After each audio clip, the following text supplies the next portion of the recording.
Hi, it's Dr. Sarah Golding. I'm here with my next in the series on burnout, and today I'm going to talk a bit about why doctors and caregivers experience burnout, and in particular which groups are more prone to it.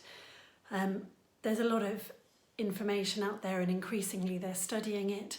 There's a very detailed report that was done in 2018 by the GMC, an independently commissioned study into the well-being of doctors called Caring for Doctors, Caring for Patients, and the whole report's available on their website if you want to have a look. Lots of reasons why doctors are prone to burnout. At the moment they're saying that the average rates are 50%.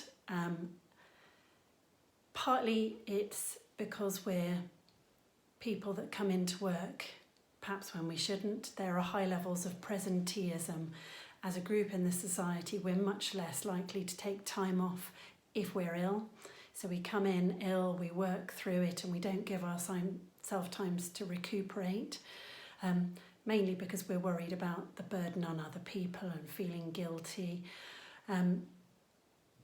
The groups that are more likely to, from that report, were emergency medicine doctors and GPs.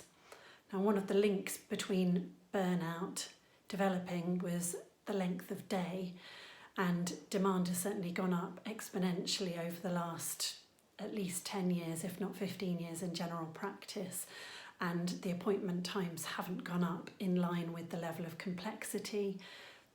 GPs often aren't viewed favourably either by the media or by the secondary care colleagues, and there's been quite a lot of transfer of care, sometimes inappropriately, from secondary care to GP in terms of extra workload, but the same amount of funding. So there's more work, less time, greater complexity, more complaints, more general mudslinging at general practice. There's lots in the papers. Emergency medicine is fairly clear. Again, the demand has gone up, the pressure, and generally, if we're looking purely at the NHS side of things, we're working in a cash-strapped system, and certainly the last few years in this government, the austerity measures have made a huge impact. This isn't a party political broadcast, it's just reflecting what's been seen. So, other things that contribute to it: change in hospitals of the traditional team structure and support.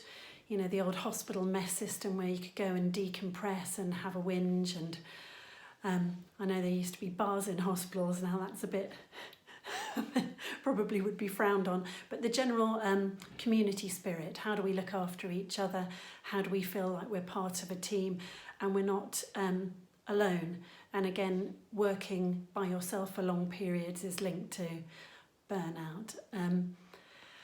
So it's a bit of a whistle-stop tour. What are the different factors? If you're interested, there's a lot more in the GMC survey. There are lots of articles about it, and there are probably some ideas that you have yourself in terms of what's contributed to it. I'd love to hear your ideas or opinions or experiences. So I think the obvious next step in the series is, okay, we've worked on what is burnout, what does burnout look like, why are we getting it? The next step is what to do, where can we turn for help?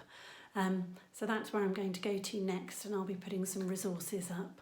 And there, again, as before, there are some resources on my website, which is drsarahgolding.com. Okay, take care and see you next time.